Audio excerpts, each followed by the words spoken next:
رسولہ الکریم۔ یہ ہمارے دوست ہیں بھائی شناور، جن کا آج ولیمہ ہے لاہور میں، اور ان کی دعوت پہ میں انوائٹڈ ہوں۔ ان سے ہماری کافی گہری دوستی ہے، تقریباً 6-7 مہینوں سے، اور اس دوستی کی وجہ کوئی رشتہ داری نہیں ہے۔ یہ لاہور کے ہیں، ہم کراچی کے ہیں۔ زبان کا بھی فرق، قوم کا بھی فرق، اور کلچر کا بھی کافی فرق تھا، جو انہوں نے کم کرنے کی کوشش کی ہے۔ 6-7 مہینے پہلے ان کی کال آئی تھی میرے پاس۔ یہ سنگر تھے، اس کے بعد اللہ نے ان کو دین پہ آنے کی توفیق دی۔ آپ نے جنید جمشید کا تو سنا ہوگا، بہت بڑے سنگر تھے، گلوکار تھے۔ ہر وقت ان کے ہاتھ میں گٹار رہتا تھا۔ تبلیغی جماعت کی محنت سے اللہ تعالیٰ نے ان کو دین پہ آنے کی توفیق دی۔ کچھ ان کی حالت بھی ان سے ملتی جلتی ہے۔ انہوں نے بھی توبہ کی، اللہ نے ان کو دین پہ آنے کی توفیق دی۔ پھر میرے بیانات انہوں نے نیٹ پہ کہیں سنے تو مجھے کال کی، اپنے حالات بتائے۔ اس کے بعد سے ان سے میری گپ شپ شروع ہو گئی۔ اور میرے ساتھ ایک خاص بات ہے کہ جس نوجوان کی مجھ سے دوستی ہوتی ہے اس کی شادی بہت جلدی ہو جاتی ہے۔ ٹھیک ہے۔ تو ان کی بھی جب مجھ سے دوستی ہوئی تو ان کو سب سے پہلے فکر ہوئی کہ میری جلدی شادی ہونی چاہیے۔ اس کی وجہ یہ کہ میں اس ٹاپک پر بولتا بہت زیادہ ہوں، جلد نکاح کی ترغیب بہت زیادہ دیتا ہوں میں نوجوانوں کو۔ بہت سے والدین مجھ سے پریشان ہوتے ہیں کہ ہمارے بچوں کو یہ بگاڑ رہا ہے۔ یہ میری باتوں کو آپ بیان نہ سمجھیں، بالکل ایسے گپ شپ والے انداز میں اگر بات سنیں گے، اور کوئی سوال ہوگا تو بھی آپ کریں گے تو مجھے اچھا لگے گا کہ میری باتوں میں آپ دلچسپی لے رہے ہیں، غور سے سن رہے ہیں۔ تو انہوں نے مجھ سے جو ہے رابطہ کیا، تو پھر تھوڑے دنوں میں ان کو خیال آیا کہ میری شادی ہونی چاہیے، اور اب الحمدللہ کل ان کی شادی تھی، آج ان کا ولیمہ ہے، آپ کے سامنے بیٹھے ہوئے ہیں۔ تو میں جو نکاح کی ترغیب دیتا ہوں، والدین اکثر مجھ سے ناراض ہو جاتے ہیں، کہتے ہیں کہ ہمارے بچوں کو یہ بگاڑ رہا ہے، یہ مولانا صاحب ہمارے بچوں کو بگاڑ رہے ہیں۔ حالانکہ وہ یہ نہیں سمجھتے کہ میں آپ کے بچوں کو سدھار رہا ہوں۔ شادی کر کے، نکاح کر کے لوگ بگڑتے نہیں ہیں، سدھرتے ہیں۔ نکاح نہ کرنے سے بگڑتے ہیں۔ ہمارے سابق صدر اگر شادی کر لیتے، سابق صدر جنہوں نے 5 سال کامیاب حکومت کی ہے، تو اتنے نہ بگڑتے جتنے ان کے آپ کے سامنے حالات ہیں۔ تو کیونکہ بہت ساری چیزوں میں بیوی کنٹرول کرتی ہے شوہر کو، اور میں اکثر لوگوں سے کہتا ہوں کہ اب والد صاحب کو بیوقوف بنانا بھی آسان ہے، بڑے بھائی کو بیوقوف بنانا بھی آسان ہے، والدہ کو بیوقوف بنانا بھی آسان ہے، بیوی کو بیوقوف بنانا آسان نہیں ہے۔ وہ ریموٹ کنٹرول کی طرح آپ کو کنٹرول میں رکھتی ہے کہ لاہور کا کہہ کر لاہور ہی گئے ہیں، کہیں اور تو نہیں گئے ہیں، ٹھیک ہے نا۔ میرے گھر سے کئی میسج آ چکے ہیں کہاں ہیں۔ تو میں اس کی لوگوں کو ترغیب دیتا ہوں، اور اس کی وجہ یہ ہے کہ معاشرے میں بہت زیادہ بگاڑ پیدا ہو رہا ہے۔ آج سے 10 سال پہلے جو حالات تھے وہ آج نہیں ہیں۔ جو ہماری ینگ جنریشن ہے وہ ہمارے کنٹرول سے باہر ہوتی جا رہی ہے، والدین کے کنٹرول سے باہر ہوتی جا رہی ہے۔ انہوں نے ماشاءاللہ نکاح کیا۔ نکاح ایک سنت ہے، رسول اللہ صلی اللہ علیہ وسلم کی، پیغمبروں کی سنت ہے۔ نکاح اگر نہیں کرتے تو لوگ دوستیوں کی طرف جاتے ہیں۔ آپ دیکھیں گھروں میں رشتوں کی پرابلم کتنی ہے، لڑکیاں بوڑھی ہو رہی ہیں، رشتے ہی نہیں مل رہے۔ تو رشتے کیوں ملیں گے جب لڑکے نکاح ہی نہیں کر رہے؟ تو کہاں سے رشتہ ہوگا ان کا؟ خیر یہ ایک الگ موضوع ہے، اس پر میں کافی بولتا رہتا ہوں، ابھی میں اس ٹاپک پہ بات نہیں کروں گا۔ میں تو تھوڑا سا تعارف کروا رہا تھا ان کا کہ ان سے دوستی ہوئی تو ان کا نکاح ہوا، پھر انہوں نے مجھے انوائٹ کیا کہ آپ ولیمے پہ میرے بیان کریں گے، تو اسی سلسلے میں آپ کے سامنے میں کچھ باتیں کر رہا ہوں، اسی کی ایک لڑی ہے۔ اللہ کا شکر ہے ہم سب یہاں مسلمان ہیں، ابھی ہم نے جمعے کی نماز پڑھی ہے، کلمہ گو ہیں، مسلمانوں کے قبرستان میں دفن ہونا پسند کرتے ہیں۔ ہم میں کوئی بھی ایسا نہیں ہے کہ پیدائش کے وقت اس کے کان میں اذان نہ دی گئی ہو۔ ساری اسلامی رسومات ہیں جن سے ہم گزرتے ہیں۔ نکاح ہمارا مولوی صاحب پڑھاتے ہیں، پادریوں سے اور ہندوؤں کے پنڈتوں سے ہم نکاح نہیں پڑھواتے۔ دفن جب ہماری موت واقع ہوتی ہے تو ہم کتنا ہی علماء کو، مولویوں کو برا بھلا کہیں، مولوی ایسے ہوتے ہیں، مولوی ویسے ہوتے ہیں، لیکن جنازہ بہرحال مولویوں سے ہی پڑھواتے ہیں۔ کبھی ایسا نہیں ہوتا کہ بھئی کسی پادری صاحب سے پڑھوا لو یا پنڈت جی سے پڑھوا لو۔ تو اس کا مطلب ہے کہ ہم جتنا مرضی مولویوں سے، علماء سے، دینداروں سے، داڑھی والوں سے، پگڑی والوں سے، ٹوپی والوں سے نفرت کریں، لیکن پھر بھی ہمارے دل میں ایک نرم گوشہ ان کے لیے ہے۔ ایک نرم گوشہ ہے کہ بھائی جنازہ ہونا چاہیے، ڈاکٹر سے نہیں پڑھواتے، کس سے پڑھواتے ہیں؟ آپ لوگ بولیں نا تھوڑا سا، مولانا صاحب سے پڑھواتے ہیں، جیسے مرضی ہیں، ٹھیک ہے، کھاتے بہت ہیں، اپنا بھی کھاتے ہیں، دوسروں کا بھی کھاتے ہیں، لیکن بہرحال جنازہ تو ہوگا، دفن تو مسلمانوں کے قبرستان میں ہی ہوں گے، چاہے مسلمان کتنا ہی برا ہو۔ ہم سارا دن بیٹھ کے یورپ امریکہ کی تعریف کرتے ہیں، انگریز ایسے ہیں اور مسلمان 2 نمبر ہیں۔ کل میں نے کہیں وہ آتے ہوئے میں نے راستے میں کہیں دیکھی، نیوز دیکھی، تو اس میں یہ تھا کہ دودھ جو ہے نا، دودھ وہ جعلی دودھ بنایا جا رہا ہے، یعنی پہلے تو ہم اس کو روتے تھے کہ دودھ جو اللہ نے پیدا کیا ہے اس میں ملاوٹ ہو رہی ہے، اب یہ رونا نہیں ہے، اب یہ رونا ہے کہ دودھ ہی جعلی پیدا کیا جا رہا ہے۔ ظاہر ہے یورپ امریکہ میں اس کا تصور نہیں ہے، یہ سارے ہم مسلمانوں کے کرتوت ہیں، 2 نمبر دودھ پیدا کر لیا۔ بھینس بیچاری اللہ نے اس کے ذمہ لگایا تھا 5 کلو دودھ دے، ہم اس سے 10 کلو نکال لیتے ہیں، حالانکہ قدرت نے جو اس کی ذمہ داری لگائی تھی وہ 1 کلو ایک ٹائم پہ کتنا دودھ دیتی ہے بھینس؟ 5 کلو دے گی، جہاں تک مجھے معلومات ہے، دوسرے ٹائم پہ بھی زیادہ زیادہ 5 کلو دیتی، کتنا بھی اچھی خوراک کھا لے، مگر وہ 20 کلو دودھ دے رہی ہے، تو ظاہر ہے وہ بھینس نہیں دے رہی، وہ گوالا دے رہا ہے، اور گوالا گن پوائنٹ سے پہ نکال رہا ہے اس سے دودھ، پتہ نہیں کیا کیا اس کی ساری ہڈیاں گھل کے وہ انجیکشن لگا کے وہ ٹائم سے پہلے ہی ایکسپائر ہو جاتی ہے۔ تو ایک مصنوعی چیز ہے، ملاوٹیں، ہر چیز میں ملاوٹ ہے۔ تو اس کی وجہ سے لوگ صرف علماء سے نفرت نہیں کرتے، باقاعدہ مسلمانوں سے بھی نفرت کرتے ہیں۔ اور میرے پاس ایسے لوگوں کی کالز آتی ہیں یورپ میں، امریکہ میں، وہ کہتے ہیں ہم گورے سے کوئی معاملہ کرتے ہوئے ڈرتے نہیں ہیں، کافر سے ہم لین دین کرتے ہوئے ڈرتے نہیں ہیں، ہمیں ڈر لگتا ہے ٹوپی والے سے، مسلمان سے، کلمہ پڑھنے والے سے، 2 نمبری ہے۔ تو مسلمان میں 2 نمبری بھی بہت ہے، اس میں کوئی شبہ نہیں ہے، مسلمانوں میں، علماء میں جو فرقواریت بھی بہت ہے، ہر چینل اپنی طرف گھسیٹ رہا ہے، گرین چینل، وائٹ چینل، ٹانگیں چوڑی کرنے والے، پتلی کرنے والے، زور سے امین والے، آہستہ امین والے، اور پھر اس میں آپ کسی چینل میں گھسیں گے تو ان کے چینلوں کے اندر چینل ہیں، گرین والے بھی ایک نہیں ہیں، ان میں بھی پھر بہت سارے ہیں، وائٹ والے بھی ایک نہیں ہیں، ان میں بہت سارے ہیں۔ ایک عجیب الجھن والی زندگی ہے، ہونا تو یہ چاہیے کہ لوگ اسلام سے ہی دور ہو جائیں، مذہب کو خیر آباد کہہ دیں، لیکن پھر بھی حیرت ہوتی ہے کہ بھائی کلمہ پڑھتے ہیں، کسی نہ کسی حد تک ابھی بھی مذہب کے بارے میں نرم گوشہ رکھتے ہیں، مسلمانوں کے حالات پہ روتے ہیں، مسلمانوں کے قبرستان میں دفن ہونا پسند کرتے ہیں، حالانکہ پتہ ہے کہ جس کے ساتھ قبر ملے گی اس نے ساری زندگی ملاوٹ میں گزاری ہے، ساری زندگی دھوکے میں گزاری ہے، مگر ایک تھوڑا احساس ہوتا ہے بہرحال ہم مذہب تو ہے، مسلم تو ہے۔ تو ایک جذبہ ہے، تھوڑا سا نرم دل، نرم گوشہ ہے اسلام کے بارے میں۔ کیوں ہے وہ نرم گوشہ؟ اس کی وجہ یہ ہے، اس کی وجہ مسلمان نہیں ہے، اس کی وجہ اسلام ہے۔ اسلام بذات خود ایسا مذہب ہے، ایسا دین ہے، اس کے اندر اتنی اٹریکشن ہے کہ مسلمان کتنا ہی خراب کیوں نہ ہو جائے، مسلمان سے نفرت تو ہو سکتی ہے لیکن مسلمان کو اسلام سے نفرت نہیں ہوتی، وہ ہر وقت اس کی تلاش میں رہتا ہے کہیں صحیح اسلام مجھے نظر آئے تو میں اس کو فالو کرنے کی کوشش کروں۔ سمجھ رہے ہیں بات کو کہ نہیں سمجھ رہے آپ؟ میری طرف متوجہ تو ہے نا آپ لوگ؟ کہیں صحیح اسلام نظر آئے تو میں ایک بات کرتا ہوں، دیکھیے کچھ تو چیزیں اختلافی ہیں، پگڑی ہو، ٹوپی ہو، کیسی ہو، نیلی ہو، پیلی ہو، وائٹ ہو، خانقاہی ٹوپی ہو، یہ ساری اپنی چیزیں ہیں، یہ ٹھیک ہے، چل رہا ہے سلسلہ، یہ تو قیامت تک یہ اختلاف اور فرقواریت تو چلتی رہے گی۔ کچھ اسلام کی ایسی باتیں بھی تو ہیں کہ جن کو سب مانتے ہیں تو ہم ان کو فالو کیوں نہیں کر لیتے؟ اور اسلام کے علاوہ دنیا میں کسی مذہب میں اس کا کوئی آلٹرنیٹ موجود نہیں ہے۔ کچھ چیزیں ہمیں اسلام نے ایسی دی ہیں کہ اگر ہم مسلم نہ ہوتے تو ہمیں وہ نعمتیں نہ ملتی۔ میں اکثر بیانات میں ایک واقعہ سناتا ہوں، آپ بھی ذرا سنیے۔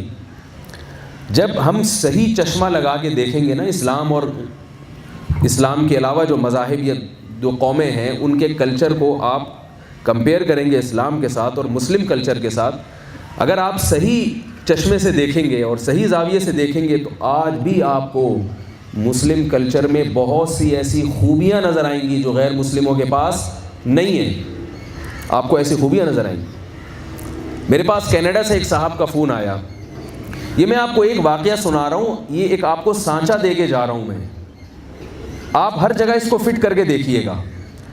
کینیڈا سے ایک صاحب کا میرے پاس فون آیا، انہوں نے کہا کہ میں اپنے والد کو پاکستان سے کینیڈا بلا رہا ہوں علاج کے لیے۔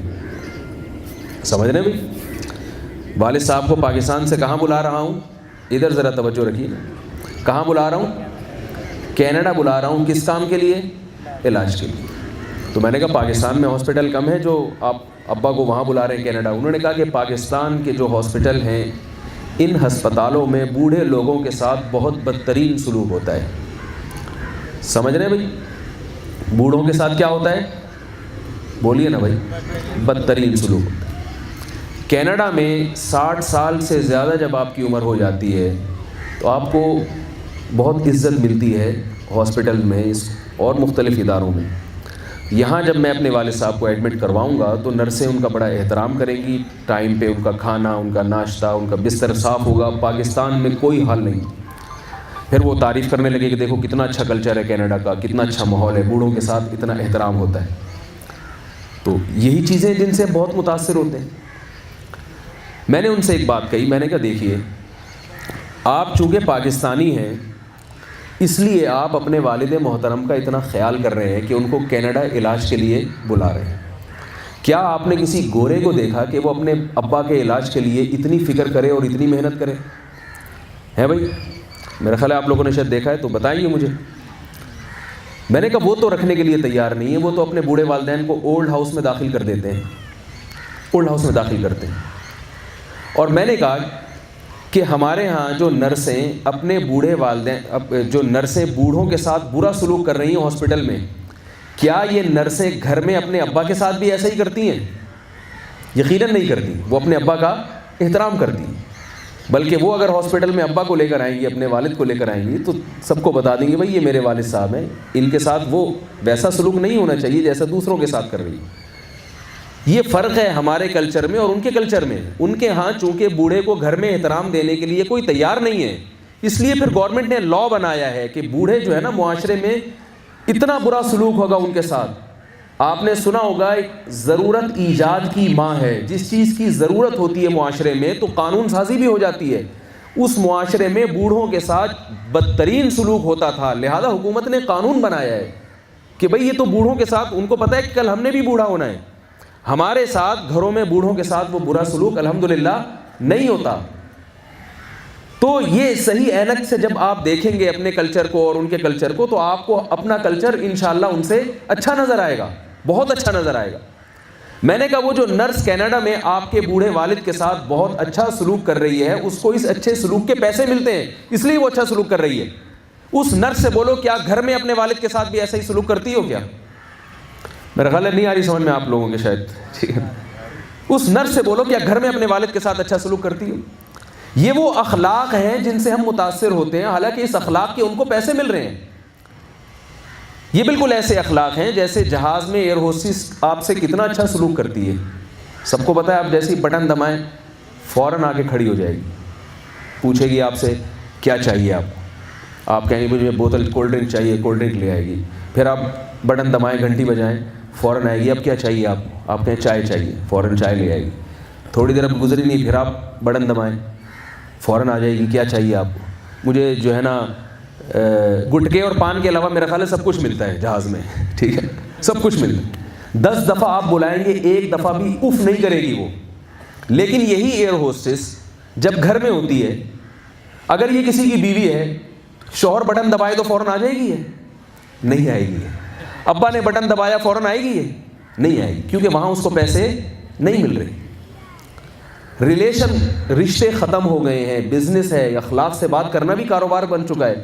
دکاندار اگر اپنے کسٹمر سے خوش اخلاقی سے بات کرتا ہے تو یہ اس کی علامت نہیں ہے کہ اس کے اخلاق اچھے ہیں، اس لیے کہ کسٹمر سے اگر برا سلوک کرے گا تو کسٹمر تو بھاگ جائے گا. اخلاق کا پتہ چلتا ہے کہ آپ اپنے والدین سے کیسے بات کرتے ہیں، آپ اگر شوہر ہیں تو بیوی سے کیسے بات کرتے ہیں، عورت اگر کسی کی بیوی ہے تو اپنے شوہر سے کیسے بات کرتی ہے. وہ ان چیزوں سے اخلاق کا پتہ چلتا ہے.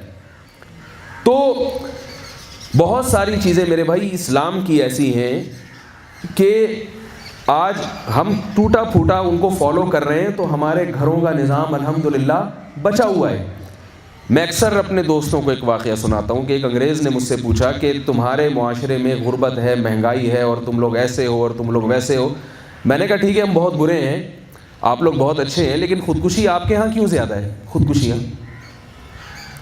ہم تو لوڈ شیڈنگ میں 8-8 گھنٹے بیٹھے رہتے ہیں, کبھی مرنے کا خیال نہیں آتا. کبھی ایسا نہیں ہوتا کہ ہم مر جائیں, دھرنا دے دیں گے گورنمنٹ کے خلاف, روڈ بلاک کر دیں گے, مریں گے نہیں الحمدللہ اتنے آرام سے. بے روزگاری میں 6-6 سال گزر جاتے ہیں, مرتے نہیں ہیں الحمدللہ. گھروں میں جھگڑے ہوتے ہیں, کیا کیا نہیں ہوتا, وراثت کے جھگڑے, میاں بیوی کے جھگڑے, اتنے آرام سے مرتے نہیں ہیں ہم لوگ. قدرت جب مارتی ہے تو مرتے ہیں جب اللہ کی طرف سے. اور گوروں کے ہاں کیا ہے, چھوٹی چھوٹی باتوں پہ جا کے کھمبوں سے لٹک جاتے ہیں, اب پہاڑ سے گرا دیتے ہیں اپنے آپ کو, خودکشیاں کرتے ہیں. تو میں نے کہا بھائی بات یہ ہے کہ تم اتنے اچھے ہو کے بھی خودکشیاں کیوں کرتے ہو؟ تمہارے ہاں تو کرپشن نہیں ہے, تمہارے ہاں تو ملاوٹ نہیں ہے, تمہارے ہاں تو بے روزگاری نہیں ہے, مرتے کیوں؟ اس لیے کہ ان کے ہاں ایک چیز جو ہمارے ہاں ہے, جو خوبی ہے, وہ ان کے پاس نہیں ہے. ہمارے پاس مذہب ہے, ان کے پاس مذہب نہیں ہے. مذہب بتاتا ہے یہ حلال ہے, یہ حرام ہے, یہ پاک ہے, یہ ناپاک ہے. مذہب کے علاوہ کوئی کرائٹیریا نہیں ہے کسی شے کو اچھا کہنے کا اور برا کہنے کا. ان کے یہاں اسمبلیوں میں بحث ہوتی ہے کہ یہ اچھا ہے یا برا ہے. انسان طے کرتے ہیں کہ کیا اچھا ہے اور کیا برا. اور انسان جب بھی کوئی قانون سازی کرے گا سب سے پہلے اپنا مفاد سامنے رکھے گا. وہ کبھی ایسی چیز کو قانون نہیں بنا سکتا جو اس کے خلاف جا رہی ہو. مثال کے طور پر ساری دنیا کو معلوم ہے کہ شراب پینا برا ہے, تمام برائیوں کی جڑ ہے. نشے میں انسان کبھی صحیح فیصلے نہیں کرتا, چاقو مار دیتا ہے, گولی مار دیتا ہے. کتنے لوگ ہیں جن کو میں جانتا ہوں نشے میں انہوں نے قتل کر دیا, اپنے ہوش میں نہیں تھے. ایکسیڈنٹ کتنے زیادہ ہونے لگے ہیں شراب پینے کی وجہ سے.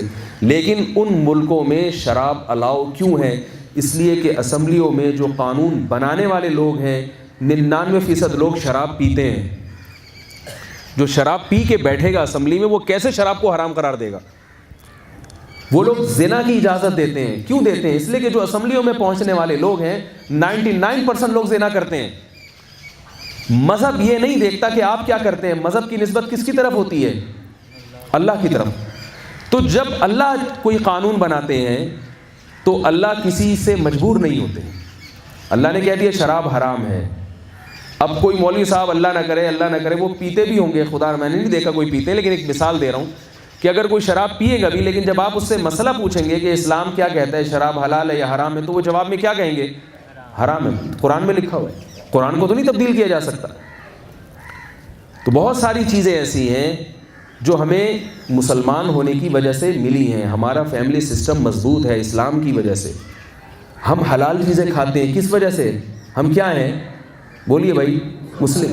اگر ہم مسلم نہ ہوتے, کتے بلی کھا رہے ہوتے ہیں, کیڑے مکوڑے کھا رہے ہوتے ہیں. چائنیز کھاتے ہیں, کیڑے مکوڑے بھی کھاتے ہیں, کتے بلی بھی کھاتے ہیں, اور پتہ نہیں کیا کیا کھاتے ہیں, انسان بھی کھاتے ہیں. میں گلگت میں تھا تو وہاں مجھے لوگوں نے بتایا, وہ شاہراہ قراقرم کی تعمیر ہو رہی تھی, انہوں نے بتایا کہ یہاں ٹریکٹر میں ایک بوڑھا چائنیز تھا. چائنیز بہت ہیں وہاں لیبر جو کام کر رہی ہے. تو وہ ٹریکٹر کھائی میں گرا ہے, وہ بوڑھا جو تھا نا وہ مر گیا. مجھے تو یقین نہیں آ رہا تھا ایسی بات سن کے, کیونکہ ہم نے تو کبھی تصور میں نہیں تھی یہ بات. وہ بوڑھا جب کھائی میں گرا ہے تو کیا ہوا ہوگا؟ ہمارا اگر کوئی بوڑھا گرتا, سب سے پہلے تو ہم فون کرتے بھائی یہ جس لواحقین آئیں, اگر نہیں ملتے لواحقین غسل دیتے عزت کے ساتھ, نماز جنازہ پڑھ کے, چاہے گرین والا پڑھتا, وائٹ والا پڑھتا, ٹانگیں چوڑی والا پڑھتا, لیکن پڑھتا تو نا, عزت سے دفن تو کرتے نا اس کو. ٹھیک ہے, وہ اختلاف ہو جاتا, گرین والا کہتا ہے میں پڑھاؤں گا, وائٹ والا کہتا ہے میں پڑھاؤں گا, چلو دونوں پڑھا دو, لیکن عزت کے ساتھ اس کو. یہ لڑائی ہوتی ہے نا ہمارے یہاں, اس سے زیادہ تو نہیں ہوتی. دفن تو کرتے ہیں غسل دے کے عزت کے ساتھ. انہوں نے کیا کیا ہے, انہوں نے بتایا کہ جب اس کے کوئی ریلیٹیو نہیں ملے ان کو کہ اس بوڑھے کا کوئی جان پہچان والا نہیں ہے. کیوں نہیں جان پہچان کی؟ فیملی نہیں ہے. نکاح اتنی دیر سے ہوتے ہیں, بڑھاپے میں تو جا کے نکاح ہوتے ہیں ان کے. پھر بچے کب پیدا ہوں گے؟ پھر ایک آدھ بچہ پیدا ہوا, دوسرے پر گورنمنٹ کی طرف سے پابندی ہے. تو جب بچہ ہی نہیں, بچہ ایک ہے تو کون چچا, کون ماموں, کون پھپھا, کون تایا, کون خالہ, کون نانی, کون دادی, فیملی ہی ختم ہو گئی ہے. اپنی موت خود ہی مرتے جا رہے ہیں. تو کوئی ریلیٹیو ہی نہیں تھا. تو اب انہوں نے کیا کیا, پکا کے کھا گئے اس کو. شاید آپ کو بھی ایک لطیفہ لگ رہا ہوگا, مجھے تو یقین نہیں آ رہا تھا. انہوں نے اس بوڑھے کے ساتھ کیا سلوک کیا ہے؟ کھال اتاری اور پکا کے کھا گئے. اب آپ کہیں گے یہ غلط ہے, نہیں کرنا چاہیے, لیکن آپ کسی چائنیز سے کہیں یہ غلط کیا تو وہ جواب دیتے ہیں کہ کیوں غلط, اس میں کیا خرابی ہے؟ بھائی اس کو کیڑوں نے تو کھانا ہی تھا نا, جب قبر میں رکھتے اس کو تو کیڑے کھا کے ختم کرتے. تو پروٹین سے بھری ہوئی چیز ہے, تو اگر ہم نے کھا لیا تو کیا ہو گیا؟ مذہب نہ ہونے کا یہ نقصان ہوتا ہے، آپ دلائل سے اس کو سمجھا نہیں سکتے۔ وہ کہیں گے بھائی انسان کی خوراک بنا دیا ہم نے، کام میں لے آئے، پروٹین مل گئے ہمیں، اس سے طاقت آ گئی جسم میں، بوڑھے نے تو مر گیا نا، اب تو اس پہ ظلم تھوڑی ہے، زندہ کو کاٹ کے کھاتے تو یہ ظلم اور زیادتی تھی، جب مر گیا تو ہم نہیں کھائیں گے تو کتے بلی کھا لیں گے، کتے بلی نہیں کھائیں گے تو کیڑے مکوڑے کھا لیں گے۔ اب آپ دلائل سے ان کو سمجھاؤ بیٹھ کے، کوئی سمجھا سکتا ہے؟ وہ تو قانون بہت سخت ہے وہاں، ورنہ بچے کھائے جاتے ہیں، مردہ بچے کھائے جاتے ہیں۔ یہ درندگی ہے، درندگی جو مذہب نہ ہونے کی وجہ سے اس معاشرے میں پھیلتی چلی جا رہی ہے، اور ہماری ینگ جنریشن اسی ٹریک پہ چل رہی ہے۔ ابھی ہم وہاں تک نہیں پہنچے، لیکن ہماری جو ینگ جنریشن کے جس ٹریک پہ چل رہی ہے، اس کا انجام وہی ہے جس میں آج وہ پہنچے ہوئے ہیں، ہم سے پہلے پہنچ گئے، ہم اسی اسٹیشن کی طرف جا رہے ہیں ہم بھی۔ تو میں خاص طور پہ نوجوان طبقے سے کہوں گا کہ آپ اپنا قبلہ تھوڑا سا درست کر لیں۔ آپ خراب نہیں ہیں، لیکن جس ٹریک پر آپ چل رہے ہیں، آپ کی اولاد کا قدم اس سے 1 گنا آگے ہوگا، اور اس کی جو آگے نسل آئے گی وہ آپ سے 1 گنا آگے ہوگی، اور پھر وہی مستقبل ہوگا، وہی فیوچر ہوگا ہماری نسل کا، جس پہ آج گورے بیٹھے ہوئے ہیں، نائٹ کلبیں ہیں، شراب ہیں، فیملی سسٹم تباہ و برباد ہو گیا، نہ اماں کا پتہ، نہ ابا کا پتہ، نہ چچا، نہ ماموں۔ ہمارے ہاں تو ایک کلچر ہے الحمدللہ، ایک ابا ہوتے ہیں، ایک عدد گھر میں دادا ہوتے ہیں، دادا وادا تو ختم ہو گئے وہ بھی، کیونکہ اب اتنی دیر سے نکاح ہو رہا ہے کہ وہ پوتے سے پہلے ہی ابا دنیا سے چلے جاتے ہیں۔ تو دیر سے شادی کا ایک نقصان یہ بھی ہے کہ دادا بننے کی نوبت آتی نہیں، 50 سال کی عمر میں شادی ہو رہی ہے تو دادا کہاں سے بنیں گے؟ تو لیکن ہمارا جو سلسلہ ہے نا، وہ جا کہاں رہا ہے؟ اسی طرف جا رہا ہے۔ دیکھیے ایک آدمی ہے، وہ ایک ایسی منزل پہ جا کے کھڑا ہوا کہ نیچے کھائی ہے، اور آپ نے دیکھا کہ وہ کھائی میں گر گیا۔ دوسرا اسی طرف جا رہا ہے، لیکن کھائی اس سے بہت دور ہے۔ اب آپ اس دوسرے کو ڈرا رہے ہو کہ بھائی یہ ایسا راستہ ہے، اس میں آگے جا کے بڑی گہری کھائی ہے، اس میں جو بھی گیا ہے وہ بچا نہیں ہے، اس کی ہڈیاں ٹوٹ گئی ہیں۔ تو وہ جواب میں کہتا ہے مجھے تو کوئی کھائی نظر نہیں آ رہی، مجھے تو کوئی کھائی نظر نہیں آ رہی، مجھے تو کوئی خطرہ نہیں ہے۔ تو آپ کیا کہیں گے کہ جو اس میں گرا ہے نا، اس کو بھی پہلے خطرہ نہیں تھا، اس کو کھائی اگر آپ کو نظر آ رہی ہوتی پھر تھوڑی آپ جاتے۔ تو ہم جس سمت میں چل رہے ہیں، ہمارا معاشرہ جس سمت میں چل رہا ہے، مکس گیدرنگ ہے، شادیوں میں ڈانس ہو رہے ہیں، ناچ گانے ہو رہے ہیں، اسٹیج پہ لڑکے لڑکیاں اکٹھے ناچ رہے ہیں، لوگ کہتے ہیں لائف کو انجوائے کرنے دو، یہ مولویوں کے پیٹ میں مروڑ کیوں ہوتا ہے کسی کو ناچتا ہوا دیکھ کے، ان کو کیا تکلیف ہو رہی ہے؟ لوگ یہ اعتراض کرتے ہیں ہم پر کہ مولوی لائف کو انجوائے کیوں نہیں کرنے دیتے ہمیں، اگر ہم اپنی کزنوں کے ساتھ اسٹیج پہ ڈانس کر رہے ہیں، اور ڈانس کی پریکٹس ہو رہی ہے، گانے گا رہے ہیں، اور یہ تھوڑا سا ہلا گلا ہو رہا ہے، تھوڑا سا پھر بعض جو زیادہ ماڈرن ہیں ان میں تھوڑا زیادہ سا ہو جاتا ہے، شرابیں بھی چلتی ہیں، تو کیا ہے لائف ہے، شادی کے موقع پہ بھی یہ سب کچھ نہیں ہوگا تو پھر کب ہوگا؟ پتہ تو چلے کہ شادی اور میت میں کوئی فرق تو ہو۔ تو لوگ کہتے ہیں یہ مولانا لوگ کباب میں ہڈی بنے رہتے ہیں، کہتے ہیں حرام ہے، ٹھیک ہے نا، اسلام میں جائز نہیں ہے، یہ بری چیز ہے اور یہ غلط ہے، لڑکیوں سے دوستیاں غلط ہیں، یہ غلط ہے، تو یہ لوگ تو خوش کے لوگ ہیں، ان کے ساتھ رہو گے تم بھی ایسے ہی ہو جاؤ گے، لائف کو انجوائے کرو۔ تو ہم آپ سے کہتے ہیں کہ یہ جو لائف کو انجوائے کرنے کا طریقہ ہے آپ کا، یہ غلط ہے، یہ یہاں رکے گا نہیں۔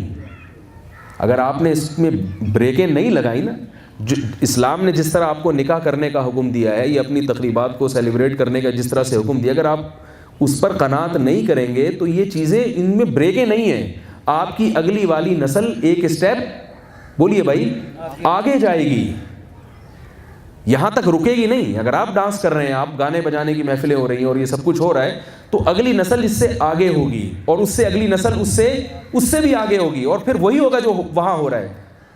تو اگر آپ چاہتے ہیں کہ بالکل ویسے بن جائیں، بالکل ویسے بن جائیں کہ ابا کا ہی پتہ نہیں ہے اور اماں کا ہی پتہ نہیں ہے، اور ڈیلیوری ہو رہی ہے تو بیگم صاحبہ اس خاتون سے پوچھا جا رہا ہے کہ جناب یہ اس کے فادر کون ہیں اور کتنے فادر ہیں، ایسے ایسے بیہودہ قسم کے سوال ہو رہے ہیں۔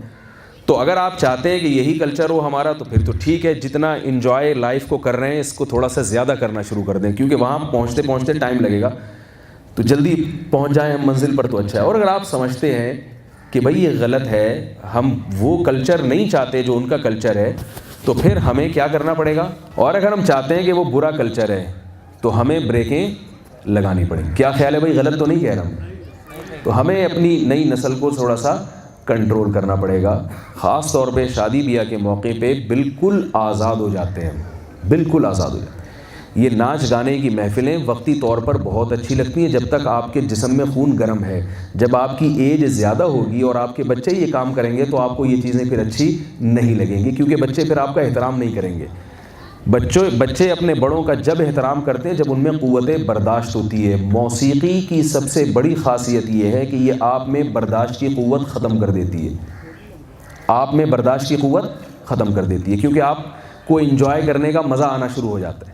جیسے جتنے بھی نشے ہیں نا, جتنے بھی نشے کی چیزیں ہیں یہ آپ میں برداشت ختم کرتی ہیں. شراب آپ میں برداشت ختم کر دیتی ہے, چرس ہیروئن آپ میں برداشت ختم کر دیتی ہے, چائے کا بہت زیادہ استعمال بھی آپ میں قوت برداشت کو ختم کر دیتا ہے. سگریٹ پینے والے میں برداشت کی قوت ختم ہو جاتی ہے, کیونکہ وہ بار بار نشہ کر کے اس ذہنی سکون چاہیے ہوتا ہے, اس کو نہیں ملتے نشہ, وہ پاگل پنے کی باتیں. آپ نے کبھی سگریٹ, جو لوگ پینے کے عادی ہیں اور ان کو سگریٹ نہ ملے تو آپ دیکھیں وہ نارمل کنڈیشن میں بھی غصے میں بھنا رہے ہوں گے. ہمارے ایک دوست ہیں, ان کے والد صاحب نسوار بہت زیادہ استعمال کرتے ہیں. میں بس 5 منٹ میں اپنی بات سمیٹ کے ختم کرتا ہوں. وہ نسوار بہت زیادہ استعمال کرتے ہیں. تو مجھے ان کے بیٹے نے بتایا کہ رمضان میں ہم اپنے ابا کو افورڈ نہیں کر سکتے. ان کو جب 4 بجے کا ٹائم ہوتا ہے نا, جب نسوار میں کئی گھنٹے گزر جاتے ہیں, تو وہ ایسے غصے میں بھنائے بیٹھے ہوئے ہوتے ہیں کہ بس ابا کا بس نہیں چل رہا ہوتا, کوئی میرے سامنے آئے اور میں اس کی پکڑ کے ٹھکائی لگا دوں. تو کیا ہے, نشہ ہے نا, نشہ, برداشت ختم ہو گئی. تو موسیقی بھی ایک نشہ ہے. گانے بجانے, یہ ناچ گانے کی محفلیں, یہ بھی کیا ہے, ایک نشہ ہے. جب اس کے آپ عادی ہو جائیں گے تو پھر آپ کو جب یہ چیز نہیں ملے گی تو آپ کا دماغ خراب ہونا شروع ہوگا. آپ گھر میں بڑوں سے احترام سے بات نہیں کرو گے, بیٹی اپنی ماں سے احترام سے بات نہیں کرے گی. یہ ہو رہا ہے ہمارے گھروں میں. لوگ گھر کے بڑوں کا احترام کرنا لوگوں نے چھوڑ دیا ہے, بات ہی نہیں کرتے تمیز. اللہ قرآن مجید میں کہہ رہے ہیں وَلَا تَقُلْ لَهُمَا اُفٍّ, ماں کے سامنے اف مت کرو. بیٹی کو حکم دے رہے ہیں باپ کے سامنے اف مت کرو. نماز اگر آپ پڑھ رہے ہیں اور باپ نے آپ کو پکارا, شریعت کہہ رہی ہے نماز توڑ کے اپنے والد کی پکار کا جواب دو. آپ ایسا نہیں ہے کہ باپ اور دادا آپ کو بلا رہے ہیں اور آپ ایسے بن کے بیٹھے ہوئے ہیں کہ جی میں چونکہ ڈرامہ دیکھ رہا ہوں, میں نہیں سن رہا کہ ابا میرے کیا, میں واٹس ایپ پہ لگا ہوں, میں فیس بک پہ بیٹھا ہوں, مجھے نہیں پتا ابھی ابا مجھے کیا کہہ رہے ہیں. یہ کیوں ہو رہا ہے ہمارے گھروں میں؟ طلاقیں اتنی ہو رہی ہیں, برداشت ہی ختم. ادھر شادی ہوتی ہے اور 1 ہفتے بعد لڑائی جھگڑے شروع ہو جاتے ہیں. ہم اپنے باپ دادا کو دیکھتے تھے, ان کے نکاح ہوتے تھے, طبیعتیں بالکل ایک دوسرے سے میچ نہیں کرتی تھی میاں بیوی کی, اس کے باوجود کامیاب زندگی گزار کے جاتے تھے. طلاق کا نام زبان پہ نہیں آتا تھا, برداشت کرتے تھے. آج پسند کی شادیاں ہو رہی ہیں پھر بھی طلاقیں ہو رہی ہیں. بھئی یہ تو تمہاری اپنی پسند ہے, ایک دوسرے کو اچھی طرح ڈیٹیں ماری ہیں تم نے, آپس میں کئی گھنٹے پارکوں میں بیٹھ کے ایک دوسرے کو سمجھا ہے تم نے, فون پہ تم نے دوستیاں لگائیں, پھر ایک دوسرے کو سمجھا, گفٹ دیے, تحفے تحائف دیے, اور اتنے عرصے تک تمہارے تعلقات رہے. اس کے بعد جا کے میاں بیوی کے بندھن میں ہو, اگلے ہی ہفتے پھر لڑائیاں شروع. برداشت ختم ہو گئی ہے, ذرا سا نہیں برداشت کرتے. ماں اگر اپنی بیٹی سے کوئی بات کہتی ہے وہ آگے سے جواب دیتی ہے.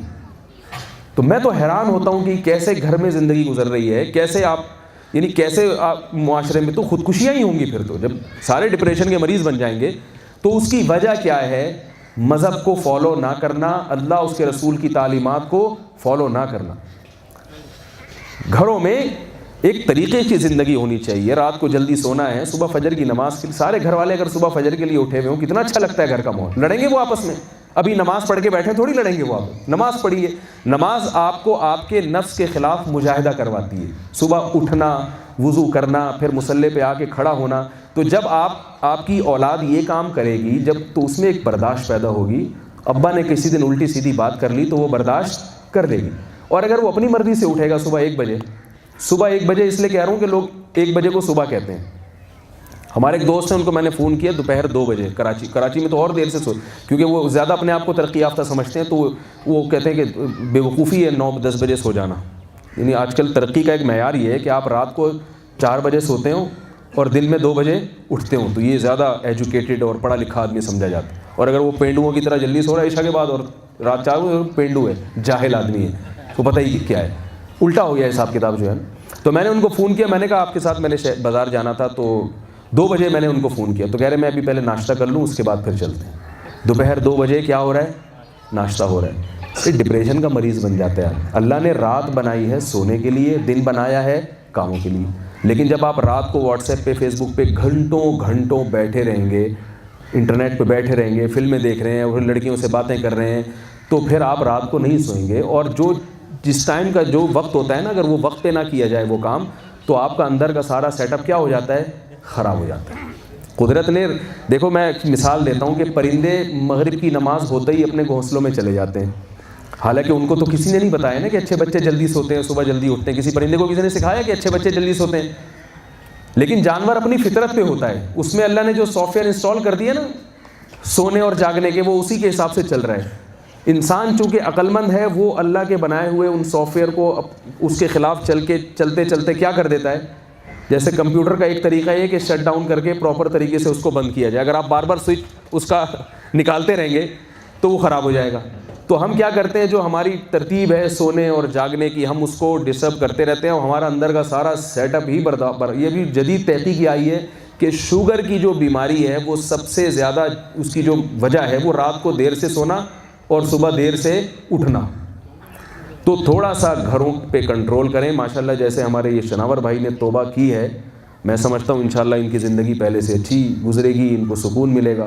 تو نوجوان طبقہ لائف کو انجوائے اگر واقعتاً کرنا چاہتا ہے, صحیح معنی میں دین کی طرف آ جائے, شادی کرے, اولاد پیدا ہو, گھر بار والی زندگی گزارے, جو ایک خاندانی آدمی کی زندگی ہوتی ہے. چھڑے چھاٹ والی زندگیوں سے توبہ کر لیں.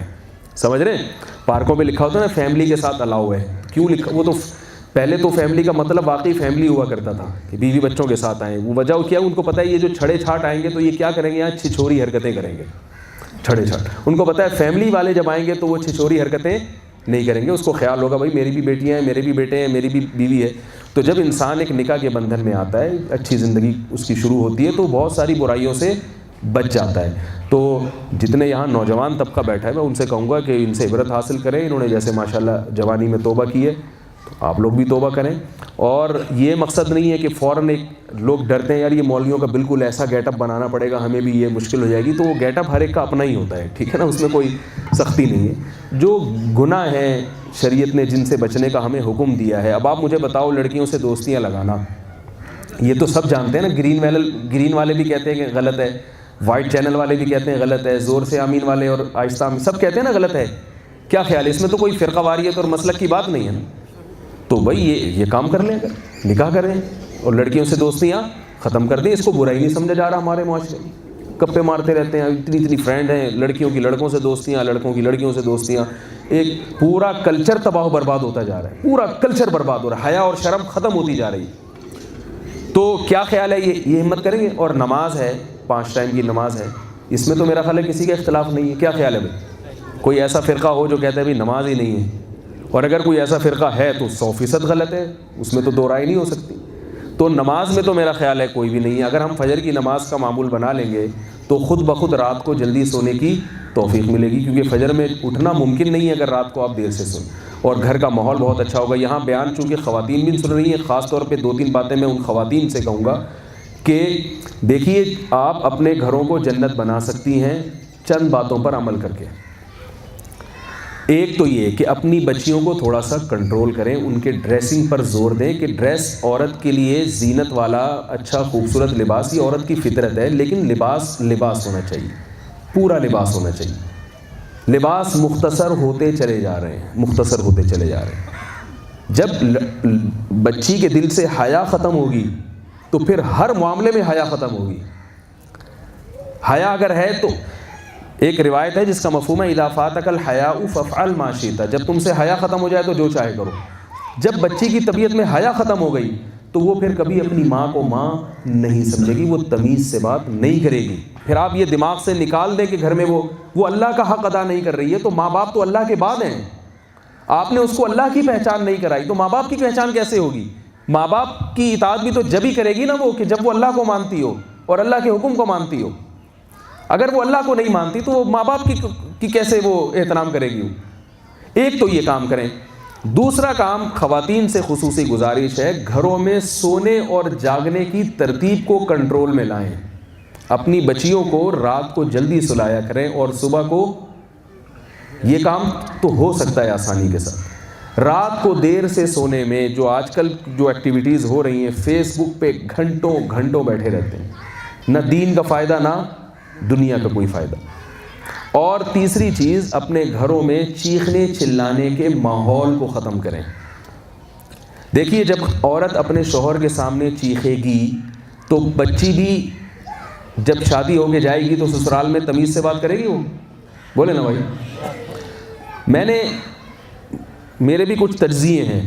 میں نے یہ دیکھا ہے کہ گھروں میں جتنا فساد چیخنے چلانے سے ہوتا ہے اتنا کسی اور چیز سے نہیں ہوتا. وہی بات اگر آہستہ سے کہہ دی جاتی سمجھ میں آتی ہے، لیکن گھروں میں آہستہ کہنے کا رواج ختم ہو رہا ہے.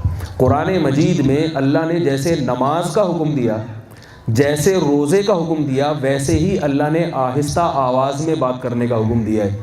ہم لوگ جانتے ہی نہیں یہ بات. قرآن میں اللہ نے کیا فرمایا؟ وَغْضُضْ مِن صَوْتِكَ، اپنی آوازوں کو کیا رکھو؟ پست رکھو. اور اللہ نے اس کی مثال دی ہے اِنَّ أَنْكَرَ الْأَصْوَاتِ لَصَوْتُ الْحَمِيرِ، سب سے بری آواز گدھے کی آواز ہوتی ہے. سب سے بری آواز کس کی ہوتی ہے؟ کیوں بری ہوتی ہے؟ چیختا بہت ہے. گدھے کی بات غلط نہیں ہوتی، یاد رکھیں، بات صحیح کرتا ہے گدھا.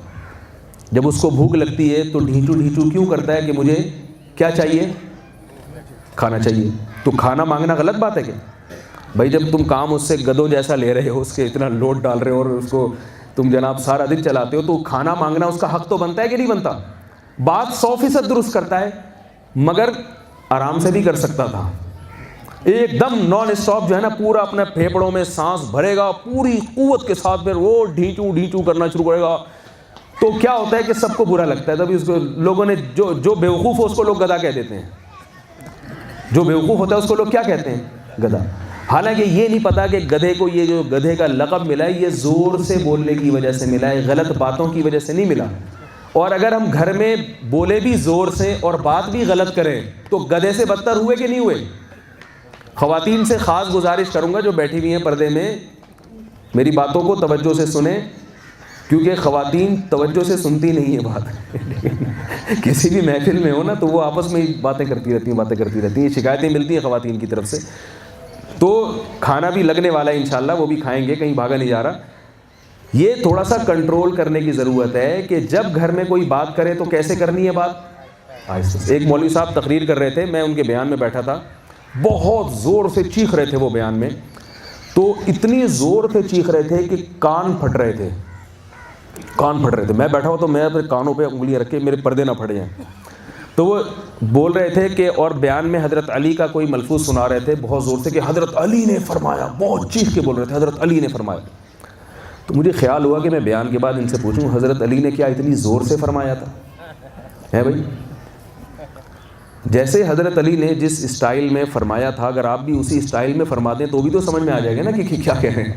اتنا چیخنے کی کیا ضرورت؟ تو گھروں میں کیا ہے، کوئی آدمی تمیز سے بات ہی نہیں کرتا.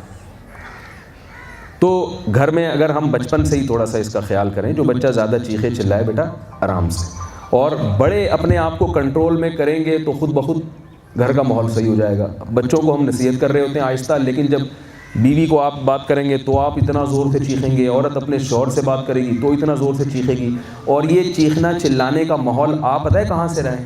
بتاؤں آپ لوگوں کو ہے بھائی، یہ ہمارا کلچر تھا نہیں ہے. ہمارے کلچر بہت اچھا تھا. آپ ہندوستان میں یا پہلے جو بڑے بزرگ ہیں ان لوگوں سے جا کے پوچھیں. گھر میں ایک دفعہ مجھے یاد ہے انڈیا سے ہمارے کوئی رشتہ دار آئے ہوئے تھے، میں چھوٹا بچہ تھا، 9-10 سال میری عمر ہوگی.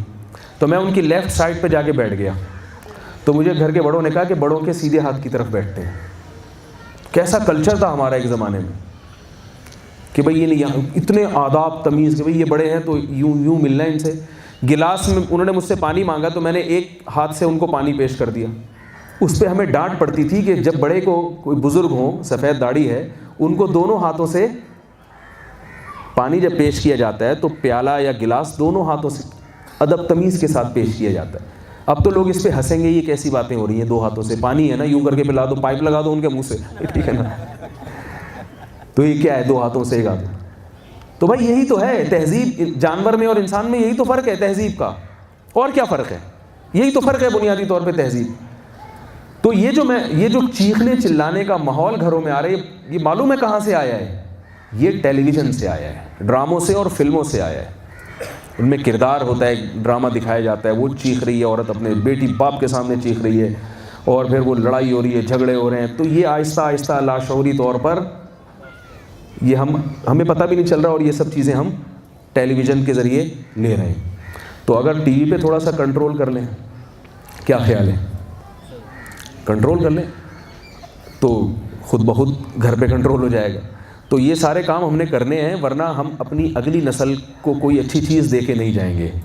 اور قرآن مجید کی بس یہ آیت بتا کے اپنے بیان کو ختم کرتا ہوں کہ اللہ تعالیٰ نے قرآن مجید میں حکم دیا کہ جب ہم نافرمانوں کو، گنہگاروں کو جہنم میں ڈالیں گے تو وہ اپنے بڑوں کا گریبان پکڑیں گے اور کہیں گے کہ اے اللہ انہوں نے ہمیں یہ کلچر دیا تھا۔ رسول اللہ صلی اللہ علیہ وسلم نے ارشاد فرمایا کل مولود یولد علی الفطرہ فاباہ یہودانہ او ینصرانہ او یمجسانہ، فرمایا ہر بچہ اپنی فطرت پہ پیدا ہوتا ہے، نیچر پہ، یعنی اسلام پہ پیدا ہوتا ہے۔ بچہ کبھی خراب نہیں ہوتا، وہ بالکل نیٹ کلین صاف ستھرا پیدا ہوتا ہے۔ اس کے والدین اس کو یہودی بنا دیتے ہیں، اس کے والدین اس کو عیسائی بنا دیتے ہیں، اس کے والدین اس کو مجوسی بنا دیتے ہیں۔ کیا مطلب؟ بچہ مسلمان پیدا ہوتا ہے، صاف ستھرا پیدا ہوتا ہے، اس کا کلچر، اس کا ماحول جو سب سے پہلے والدین اس کو دیتے ہیں، وہ ماحول اس کو خراب کرتا ہے۔ تو جب وہ بچہ جائے گا نافرمانی کی وجہ سے جہنم کی آگ میں، تو وہ اپنے والدین کا بھی گریبان پکڑے گا۔ تو اس سے پہلے کہ ہمارے اور آپ کے ساتھ قیامت کے دن یہ سلوک ہو کہ ہماری اگلی نسل ہمارا گریبان پکڑے، ہمیں چاہیے کہ ہم اپنے آپ کو تھوڑا سا ٹھیک کر لیں۔ کیا خیال ہے؟ تھوڑا سا اس لیے کہہ رہا ہوں کہ تھوڑے سے ٹھیک ہوں گے نا تو ٹھیک ہونے کا مزہ آنا شروع ہو جائے گا، پھر پورے خود بخود ہو جائیں گے، اس کے لیے کوئی نصیحت کی ضرورت نہیں پڑے گی۔ اگر میں آپ کو یہ کہتا پورے ٹھیک ہو جائیں تو آپ کہیں گے بھائی یہ نہیں ہو سکتا، پورے ٹھیک کا مطلب تو یہ ہے کہ آپ جو ہے نا وہ پورے ملا بن جائیں، ٹھیک ہے نا۔ لوگ ٹھیک ہونے کا مطلب یہ سمجھتے ہیں کہ ہمیں ملا بنانا چاہ رہا ہے، یہ مولوی بنانا چاہ رہا ہے۔ تو اس لیے میں یہ کبھی نہیں کہتا کہ آپ مکمل سیدھے ہو جائیں، میں کہتا ہوں بھائی تھوڑے سے ٹھیک ہو جائیں۔ تھوڑے سے ہوں گے تو آپ کو ٹھیک ہونے کا مزہ آئے گا، بھائی ٹھیک ہونے میں کیسی راحت ملتی ہے، تو آپ پورے خود ہی ہوں گے انشاءاللہ۔ جو خواتین پردہ نہیں کرتی نا، میں ان سے کہتا ہوں کہ آپ 3 دن مکمل پردہ کریں، مکمل پردہ، صرف اس لیے کہ چلو یہ بھی کر کے دیکھیں اس میں ہوتا کیا ہے۔ 3 دن تک آپ گلوز لیں اور چہرے کو چھپائیں اپنے نامحرم رشتہ داروں سے، چچا زاد بھائیوں سے، پھوپھی زاد بھائیوں سے بھی، دیور سے بھی۔ 3 دن کر کے دیکھیں، آپ اپنے آپ کو مکمل نامحرم مردوں سے چھپا دیں اور ڈرے نہیں۔ میں صرف کتنے دن کا مشورہ دے رہا ہوں؟ 3 دن، اور نیت کریں بھائی 3 دن کے بعد یہ پردہ واپس اتار دینا ہے۔ آپ کو 3 دن میں اتنا سکون ملے گا، آپ کو پتہ چلے گا کہ عورت کے لیے پردے میں رہنا اس کی فطرت ہے، اس کو اس میں زیادہ سکون ملتا ہے، اور بے پردگی میں عورت کی طبیعت خراب ہوتی ہے۔ لیکن چونکہ میڈیا نے الٹی پٹیاں پڑھائی ہوئی ہیں نا، دودھ چھڑا کے ہمیں چائے پہ لگا دیا، ٹھیک ہے نا، اور جو سکون کی چیزیں چھڑا کے پان اور گٹکے پہ ینگ جنریشن لگ گئی ہے، تو اس کو کیا پتہ کہ فطرت پہ چلنے میں اللہ نے کتنا سکون رکھا ہے، کتنا مزہ رکھا ہے۔ تو یہ چند باتیں تھیں۔ اللہ تعالیٰ مجھے بھی عمل کی توفیق عطا فرمائے، آپ حضرات کو بھی اللہ تعالیٰ ان کی شادی کو کامیاب کرے، اچھی زندگی، ازدواجی زندگی، کامیاب زندگی گزارنے کی توفیق عطا فرمائے ان کو۔ اور جو انہوں نے ہمت کی ہے، قربانی دی ہے، دیکھو جنید جمشید نے قربانی دی تھی، ان کا جنازہ آپ نے دیکھا ہوگا، اگر وہ اسی طرح سنگر رہتے اور ناچ گانے میں لگے رہتے تو میرا خیال ہے اتنا پروٹوکول ان کو نہیں ملتا۔ کیا خیال ہے بھائی؟ اتنی عزت نہ ملتی ان کو۔ تو اور دنیا میں جو اسٹیج پہ ان کی عزت تھی وہ تو رہتی، مگر وہ بڑھاپے کے ساتھ ختم ہو جاتی۔ جنید جمشید نے توبہ کیسے کی ہے، میں نے ان کا ایک چھوٹا سا بیان سنا تھا۔ انہوں نے کہا میں جب اسٹیج پہ گایا کرتا تھا تو ایک دن کیا ہوا ہے کہ میں کسی اسٹوڈیو پہنچا ہوں، وہاں میرے دوستوں نے کہا ایک کوئی بوڑھا آدمی گا رہا تھا جو اپنے زمانے میں بڑا سنگر رہا تھا، تو لڑکوں نے کہا کہ یار یہ تو بڈھا ہو گیا، اس کا چھوڑو بیان، سوری اس کی جو ہے نا اس کا گانا چھوڑو، تو اس کا گانا چھوڑو، یہ تو بڈھا ہو گیا ہے۔ تو جنید جمشید کہتے ہیں مجھے خیال آیا کہ کل میرے بارے میں بھی لوگوں کا یہ تبصرہ ہوگا، آج تو میں جوان ہوں، گا رہا ہوں، لوگ ناچ رہے ہیں اور لوگ بڑے عزت دے رہے ہیں، کل جب میں بوڑھا ہو جاؤں گا تو لوگ کیا کہیں گے، جنید بڈھا ہو گیا ہے، اس کو چھوڑو، کسی جوان کا گانا سنو۔ تو یہ جوانی کے مزے ہیں جو جوانی کے ختم ہوتے ہی ختم ہو جاتے ہیں۔ در جوانی توبہ کردن شیوائے پیغمبری، جوانی میں توبہ کرنا پیغمبروں کا کام ہے، جوانی میں دین پہ چلنا۔ تو ان کو دیکھ کے تھوڑا سا دوسرے نوجوانوں کو بھی ہمت پکڑنی چاہیے، ابھی جوانی میں توبہ کر لیں جب دانت ہیں کھانے کے لیے۔ لوگ سود سے توبہ کرتے ہیں جب دانت ختم ہو جاتے ہیں، ٹھیک ہے نا، کھانے کی صلاحیت ہی ختم ہو گئی، اب کہہ رہے ہیں ہم نے سود کھانا چھوڑ دیا ہے، تو اب تو بھائی ویسے ہی چھوڑنا تھا، دانت ہی نہیں ہے تو کہاں سے کھاؤ، اب تو جو کھانے کی چیزیں ہیں وہ نہیں کھا سکتے آپ، تو سود تو کھانا چھوڑنا ہی تھا نا اس عمر میں۔ آپ توبہ تو ہر وقت قبول ہے، بڑھاپے کی توبہ بھی اللہ کی قبول ہے، لیکن جوانی کی توبہ اصل ہوتی ہے، اس میں انسان